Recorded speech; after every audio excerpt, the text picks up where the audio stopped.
Hello, everyone, and welcome to the Own Your Voice show, where we bring together experts from the fields of voice, transformation, the performing arts, and sound healing and body work to talk about what it means to own your voice and live a fully expressed life from all of these unique perspectives.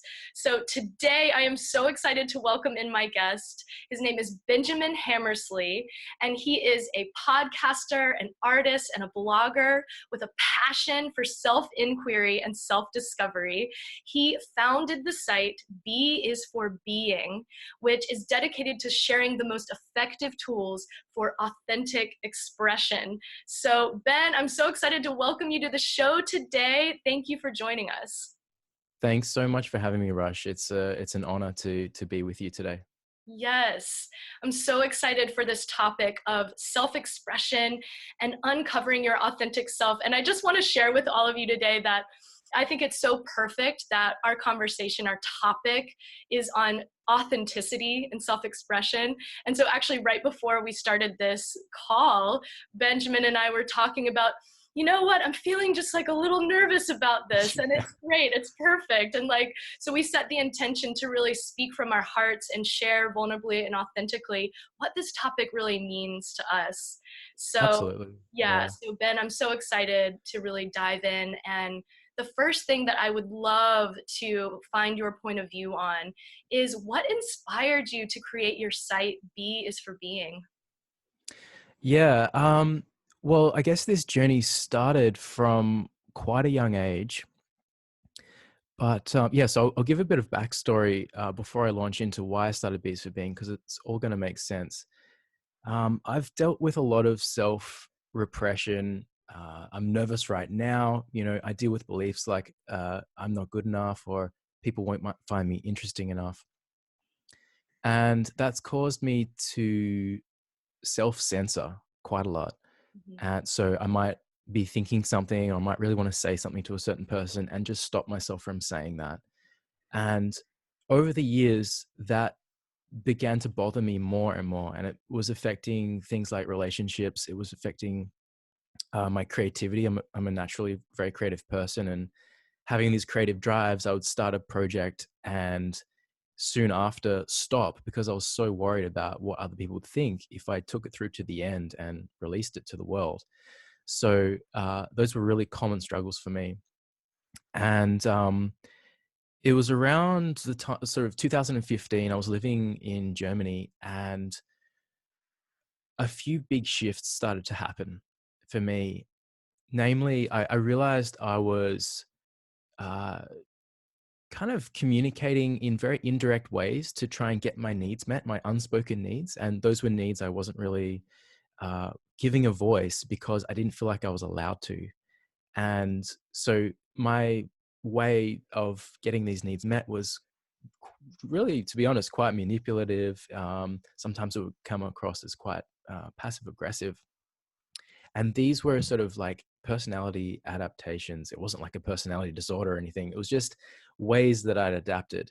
And uh, I started to become aware of what I was doing, and they really this awareness really shed light on like, wow, this is really isn't me. This doesn't feel like me trying to get my needs met in these ways. So um, to cut a long story short, I started to get very curious about what was me and what was not me. So why was I doing these other things, and why didn't they quite resonate with me in my heart? And maybe there was a better way at communicating my needs. And so I started looking into things like assertiveness practice, um, and what I discovered was I held quite a few limiting beliefs, of which the belief I'm not good enough was probably the strongest. And uh, I I was seeing a therapist at the time just to work some things out because it was all quite confusing. And I noticed I was as I was sort of taking a look at these limiting beliefs and really not dismissing them, but just accepting them for what they were, and including them as a part of myself, they began to soften. And naturally, I started to express myself as me more just naturally, as a result of these beliefs softening. And to me at the time, that was a revelation because I'd spent most of my life thinking that I needed to be better or stronger or smarter or more attractive. And when I realized that it was the limiting beliefs that were the ones holding me back, I don't want to say holding me back because it sounds like they're a negative thing, but just affecting my feelings and my thoughts, telling me you're not good enough, or you can't do this, or you can't be yourself because it's not interesting. So that was a huge revelation, and I just had to share it. Like I couldn't not keep that to myself. So that is why I started Bees for Being, and I wanted to share parts of my journey. I was uncovering myself and some of the insights that were coming through for me, and I also wanted to use it as a platform to interview other people, friends, psychologists, thought leaders, on how they have discovered themselves and what their journey has been like. Because really, I feel it's so helpful to have a resource where people can come and learn about these things which aren't often talked about. We're starting to see more people talk about them now, but at the time, I did not know where to start this journey. I was lost and it felt like I was on my own. So I didn't want other people to have the same experience. So that's also why I started Bees for Being, to be a central resource to learn about authenticity and self-discovery.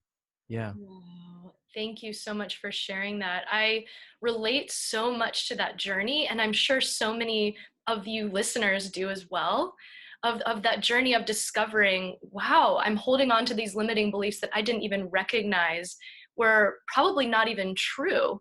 But yet I Yeah. was holding on to them for some reason of this was the social programming that I received, or, I formed this belief in the past, but it doesn't serve me anymore. And so I really acknowledge and admire the journey that you've been on to take that on. I mean, so many people are not willing to take a look at that and to actually find the tools to work through it. It takes a lot of courage. And so, thank you for creating a platform to share these tools with the world so that other people can also be on this journey too. And so, a question that's coming up for me in listening to your journey is that moment where you discovered you had a limiting belief, and then what was it like to accept that and then realize, oh, you know what, there's actually something within me that is authentic that I can now express when that limitation is not in the way anymore. I would love for you to Right. talk a little more about that shift. Sure. It's a really great point to talk on. So for me, at the time, really, I had no other choice but to look at what my relationship was like with myself.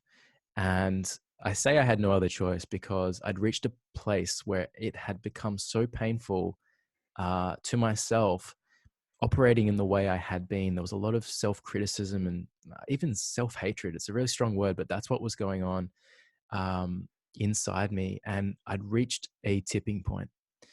So that's why I say I didn't really have a choice, because it felt like I needed to change something or I was done. Um, and what that next step was for me was bringing more compassion into my life. And really, that was compassion for myself. And I'm still amazed at how potent a small amount of compassion can be, especially when I'm used to treating myself or used to talking to myself like this inner talk, being quite critical and harsh and always beating on myself, and just changing that voice to and just experimenting really at first, like, oh, what would happen if I just tune in today and ask myself, what do I need right now in this moment? And at the time, often that was just to go for a walk by myself in nature, and just to lay in a park and journal and just really spend time with myself. And I can't really emphasize this point enough. Like, I wasn't trying to be more authentic when I realized I had held these limiting beliefs. It had just happened. It just started happening. And that was why it was such a revelation to me. I was like, oh my God, I don't need to try. I don't need to prove myself anymore. It's just a relaxing, and that relaxing of my personality and my limiting beliefs came from, I guess, moving more into a heart space, away from trying to work things out analytically and conceptually and solve problems. Like, I used to be, really good at that, but it served me up until a point. And yeah, moving into more to that heart space really softened this limiting belief. And it's part of my regular practice now when I'm feeling a bit critical of myself. And really, I just have to bring it back to the heart space. I hope that doesn't sound too abstract. I get quite frustrated when people talk about concepts in very big terms, very broad terms, and don't explain what they mean. But that really is the best term I can use right now. It's just like this coming back into my body and really tuning into what it is I need in this moment, and really accepting whatever the answer is to that. Whether it's a walk or a rest or to go somewhere else and talk with a friend.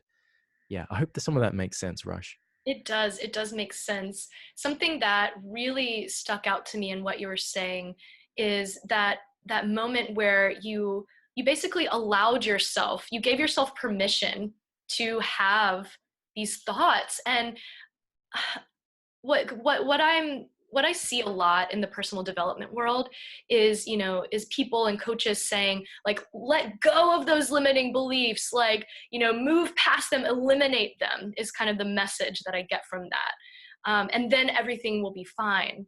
But what I'm hearing and what you're saying is that there's a softening, that trying to force the thoughts away is actually a form of resistance and a form of striving, and that Absolutely. and that really, if you can soften and accept and give permission, then that's actually the way into the heart. Can you talk a little more about that process? Absolutely. Yeah. I can't emphasize that enough. And that was one of the major obstacles for me, because I'd come from such a mindset where striving was the norm. I needed to get this validation from other people, so I needed to try hard. I needed to work harder than them. I needed to work harder and impress them, impress myself, impress my parents, my family, my friends. But I was just exhausted at the end of it, and continuously exhausted.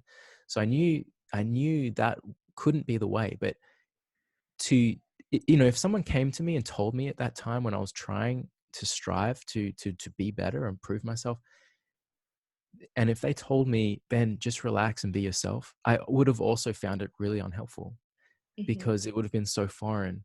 So I had to be in this place where I was more receptive to another way, and that way was just to,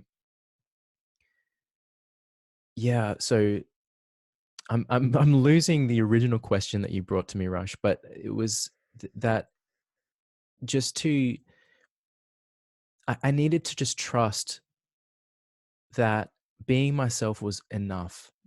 And so there was a leap of faith moment as well, because everything in my body was saying, or mainly in my mind, saying, this is not the way. You're going to make a fool of yourself.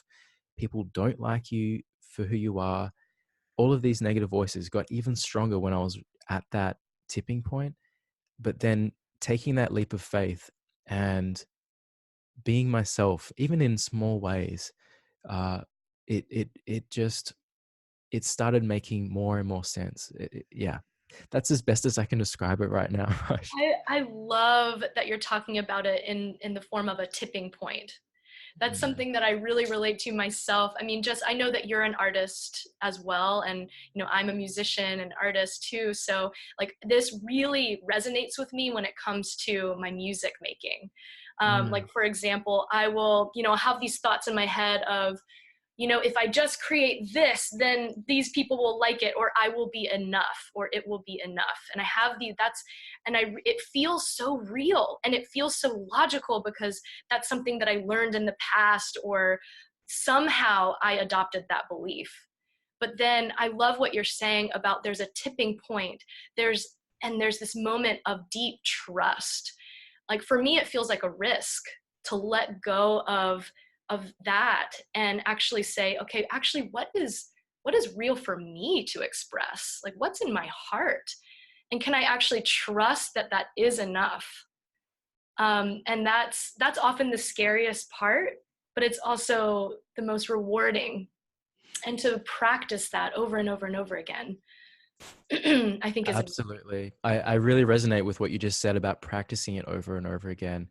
Um, and even though I talk about a tipping point, this this trusting myself and trusting that I am enough and giving myself permission to be me and show up as me at work or with my friends, that is the daily practice for me. And, you know, just because, I talk about this tipping point doesn't mean all my limiting beliefs were gone and suddenly I'm 100% authentic, if such a thing even exists. But yeah, it's just this constant practice. And it all of it is developing this relationship with ourselves. Like every time I tune in and give myself permission to tell a joke or share a piece of my artwork or a video I've made, that is me saying, Ben, I accept you. And you're so worthy right now that of course other people will be interested in what you have to say. And it's unrealistic to think everyone's going to be interested, but there will be people out there interested in what I have to say and what you have to say. So yeah, I think, that's all I need to share about that. Yeah, so the more that you're practicing and making this a daily practice, I'm almost hearing that it's a daily intention that you have to constantly make this choice, because it is a choice to live authentically and to be tapped into what's real and to share that, and then to be generous and actually share that with others, and being vulnerable. And so because it's a practice, I would love to know if you have noticed shifts in your life, and if it's gotten easier, as you continue to practice. Is it easier to show up authentically, and what has that allowed you, to experience in your life? Yeah, that's a great question. Yes, it's a big yes. It has become easier.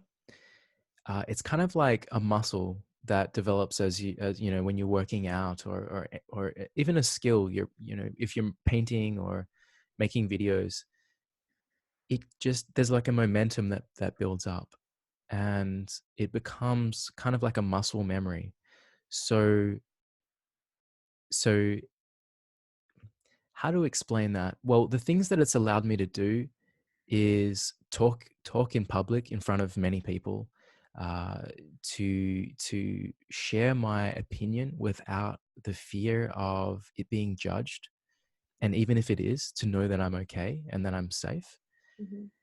So really, for me, because I come from a background of self-repression, a lot of the big changes I've seen come in the form of self-expression, and those show up in my creativity, in my relationships, in just feeling free to be myself, not just with friends and family, but even with people I don't know that well, who I've just met at a party or something, some similar situation to that.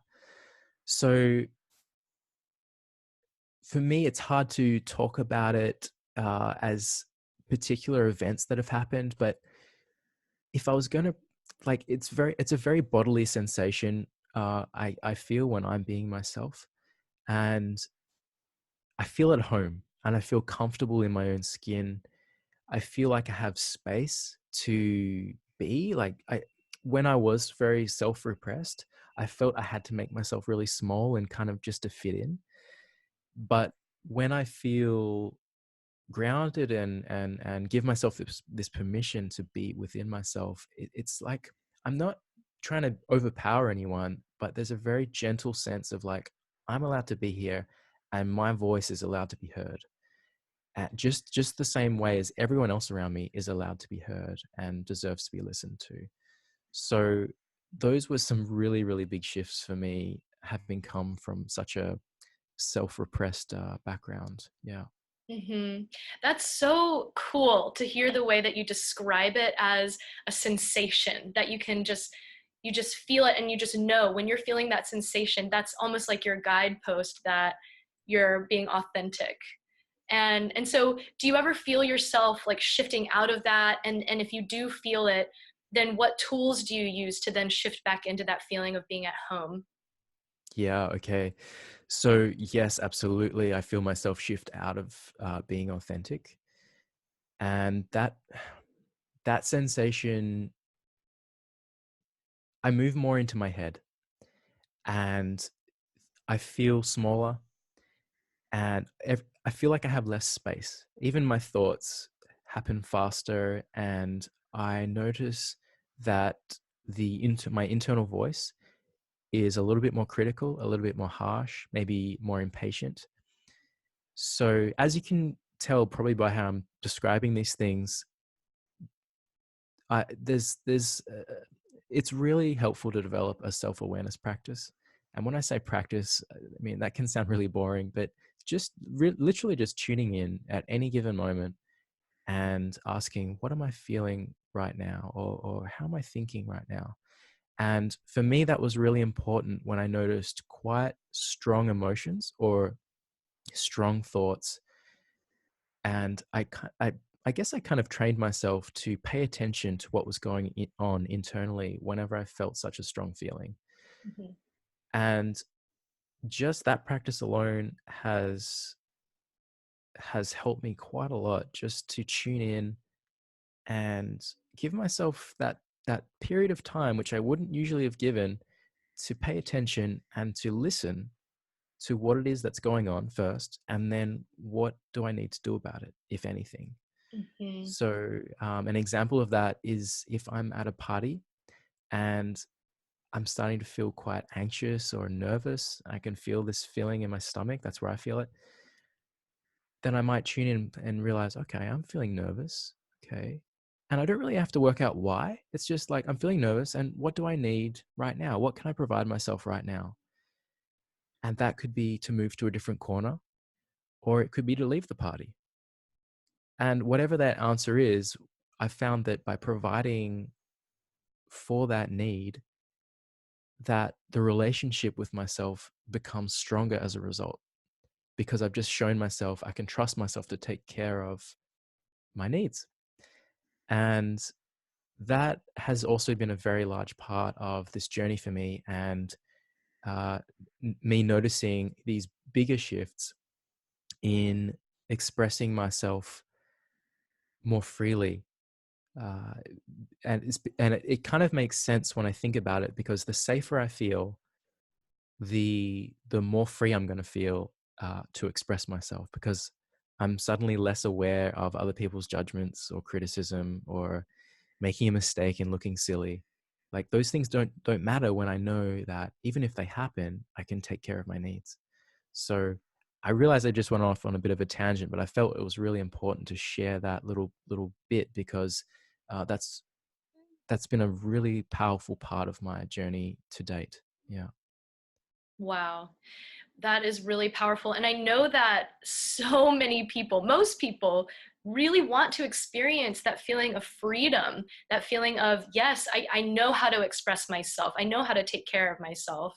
And especially that fulfillment that comes from a freedom in your expression and an ease in being who you are. I know that that's what so many people want to experience. And so sharing the tools that allow you to get to that place is really powerful. And so I would love to know if you have recommendations for someone who's newer to this work of self-inquiry. Like, I know for me, when I was first starting my journey, for me the most challenging part was knowing when I was actually living in the limiting thoughts versus knowing that there was another way. And so, having, like, how do you train yourself to have that awareness of when to shift? What do you recommend for someone who's newer? Right. Well, really, it comes back to developing that self-awareness. I can't recommend that strongly enough, Mhm. because without awareness of what's going on inside of us, we can't even begin the step of accepting what's going on inside of us. So, and when I say awareness, this isn't something you really have to try out. It's not like an effort. It's more, I think it's better described as a type of listening. And for me, my gaze usually sort of drops and I go in internally. And there are certain environments where that is easier to do, to become more self-aware. And I think I was in a time where that practice developed naturally, because, as I explained, I didn't really have, I felt like I needed to walk a different path, separate from all of the self-criticism and judgment I'd been giving myself, because I'd reached my limit. And that it was just tuning in and really just asking, starting with the question, what do I need right now? Or what am I feeling right now? And it can be a question as simple as that. But I also want to add that that question will be unique to whoever is asking that of themselves. And my authentic expression is going to look very different from your authentic expression. And so the process to that authentic expression will also be uniquely yours as well. So it really, it's developing, it's kind of like getting to know someone, but that someone is yourself. And when you are getting to know someone, a good way to do that is by asking them questions like, how are you doing today? I'm Well, how am I doing? And it might feel a little awkward at the beginning if someone's just beginning, but definitely recommend pushing through that awkwardness, because it is so worth it. And really, again, like this, I can't express this enough. It's so important to, it's like the foundation of authentic expression, a strong and healthy, well, really the word is compassionate self-relationship, a friendship with ourselves is the foundation from which we can then begin exploring further and further and expressing ourselves more and more in more uncomfortable situations, if that's what we desire, or just learning more about ourselves, Mm. traveling that path of self-discovery. And really, for me, in my experience, it's been helpful to be in a quiet environment, away from distractions, away from social media, and to spend a dedicated amount of time with myself. It could be an hour, it could be 2 hours, it could be a certain time period per week, but just to provide that space where I can get to know myself. And I still do this. I still take myself, I try to every week spend an hour with myself, doing something I would enjoy. And the process is the same. I ask myself, what would I like to do with myself in this hour? And that could be to edit a video, it could be to make some music, it could be to go and draw in the park or take a walk by the beach. The answer is going to be different every time I ask myself. But that process, again, is that familiar process of tuning in. What do I need? Okay, I got it. And then responding to that need. Mm. So I hope that makes some sense. Yes, it makes total sense. I love that, the compassion and the openness in the way that you approach asking yourself the question. Asking yourself with such, not assuming that you need to be feeling any other way than exactly what you are feeling right now. Just like a best friend would ask, and just really want to know, what do you need right now? And how can we, okay, let's make that happen, giving the permission. I think that's so great because, a lot of times we get stuck in thinking that we should be another way and then trying to force it. So, Absolutely. And I still get stuck in those thought patterns as well. And mhm. techniques for dealing with getting stuck in maybe expectations. Again, coming back into my heart. And I mean, that sounds so vague. I'm sorry if it's not so helpful, but it it's taking a moment again to tune in and just rest. Now, we haven't touched on the present moment, but I I would like to talk a little bit about it, because for me, a big part of authentic expression happens from the present moment. Mhm. And a lot of this tuning in, asking ourselves how we're doing and what we need, all happens from the present moment. So that is a very, very large tool, a very important tool also to this journey. But I don't know how much time we have and how deep we can go into that. So yeah, if you have any specific questions, I'm happy to answer them. Well, I would love for you to dive in a little bit on what it takes, what does it mean to actually be in the present moment rather than, thoughts running from in the past or in the future or planning. Um, that sounds like that's where people get lost. And so authenticity happens in deeply listening to the present. So how do you like to tune into that? Yeah. So for me, I found it helpful to choose a point of focus. And yeah, often it's the sounds that are around me. And it can be easier to close my eyes. So if I have the opportunity, obviously, don't close your eyes if you're driving a car or something, but just to listen to the sounds around me. And again, there's similarities with this listening because it's a tender listening. It's a listening with curiosity. And it's the Mhm. same listening that I practice when I'm tuning in with myself. It's this curious listening. What are the sounds around me? And it's not trying to tick off like, yes, I've meditated today. It's just a curiosity of what is going on right now.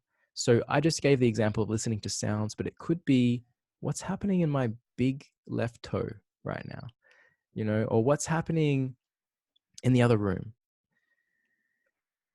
So yeah, I feel like I'm getting a bit lost on that tangent, but it's really, there's no effort required. And there's a lot of similarities with how I feel when I'm in the present moment to how I feel when I'm expressing myself authentically. And the most powerful, well, let me put it this way. When I've felt the most in my power and to just talk as me, I've noticed that I'm also very present. And in that presence, I'm accepting how I am in that moment. There's no real judgments going on. And it's not like I'm forcing the judgments away from me. Mhm. It's just a space where it's kind of like, it does feel quite spacious. But to someone who isn't so familiar, this might sound horribly annoying and all very nonsense. But and I was one of those people actually, when listening to people like Eckhart Tolle, and um, before I needed that information, I just thought, oh, this man has a very relaxing voice. But then when I did need it, a lot of what he was saying was really resonating with me. So again, I needed to be ready to sort of hear that information and to come back into the present moment, or just begin exploring and developing a relationship, my own relationship with what it means to be present.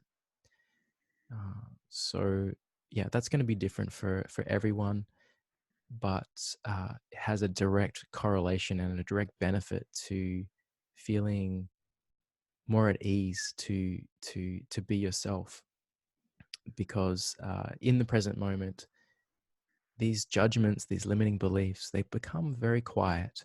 They Mhm. can still be there, and it's not about pushing them away, as I said,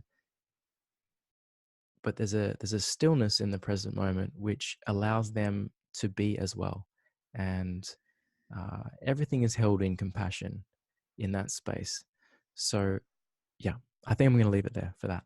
That's beautiful. It sounds like shifting your attention to the present moment, continually with curiosity asking those questions. What's happening around me? What am I hearing? What am I sensing? What's happening? Yeah, Asking those questions with that openness then allows you to tune into what's real rather than those those judgment thoughts. I think you that's really said it eloquently. yeah. I just wanted to add Mhm. uh, one more thing on that. And yes, the present moment allows us to see that, oh wow, my limiting belief is not actually reality. It's not around me. And I've also struggled with anxiety. And when, if anyone knows when they're having an anxiety attack, it feels like the whole world is coming down around them. And and it can be very hard to come out of that. But I found with the present moment, or at least developing this awareness or this relationship, again, it's like a muscle that becomes stronger over time. It becomes kind of like a muscle memory. In the present moment, they're really well, I realized that this anxiety is existing within me. And yes, I'm having a really hard time right now, but also, wow, look at all the beautiful things around me and listen to those birds singing. And all right, I'm going to meet up with my friend. And oh, there's my friend right now. And sort of just being more aware of what's happening externally and what is happening in my physical body. What are my senses telling me? And that just again takes me out of my mind, which can often feel like a runaway train, especially when I'm experiencing anxiety. So yeah, I just Mhm. wanted to add that point. Yeah, thank you so much for diving into that topic. And there's one more question that I would love to ask you, which is, what do you think is possible in the world when more and more people use these tools and tap in to their authentic selves? Yeah, this is a really big question, actually. And I'm going to answer this authentically and say, I don't know what's possible. I don't think we've seen enough people speak their truth to know what is possible. But just from looking around at the people who are, powerful, positive change, I think is very, very possible. And I feel is right around the corner.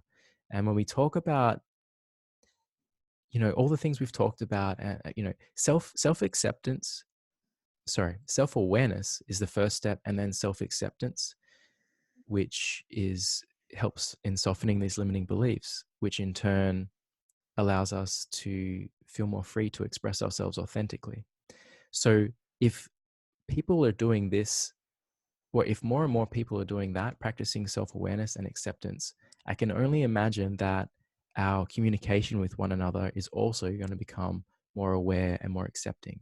So I could see a direct result of greater equality, yeah, between men and women, between different races, between governments, greater tolerance for people we might disagree with.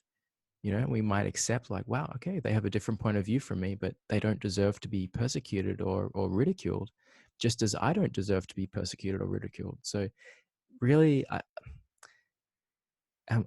feel like I'm coming back to the quality of our self relationship. For me, in my life, that has determined the quality of my relationships with others.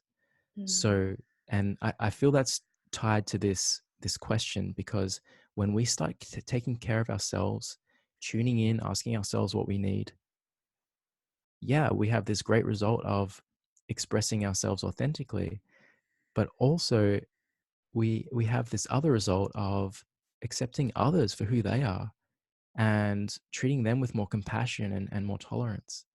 So yeah, it's really, it starts with us. It starts with ourselves. And yeah. That is so powerful. What's coming up for me is thinking about, wow, every time I ask that small question, every time I pause and give myself the love and compassion to pause, ask myself the question, what am I experiencing in this present moment and what do I need? And how can I fulfill on that and take care of myself? That small little act of love and compassion, then I love what you said, that it translates directly into your relationships with others. Absolutely. And that just creates a ripple effect in the world. And, I love your honesty in saying, I don't know what it would actually truly look like, because we've never seen this before. We've never seen a planet where people are truly, fully living authentically. However, we are moving in that direction. And so I'm so grateful that you are here sharing your message with us, that you have your beautiful platform, B is for Being, where people can learn more about these tools and learn how to treat themselves with compassion every single day. Thank you so much, Rush.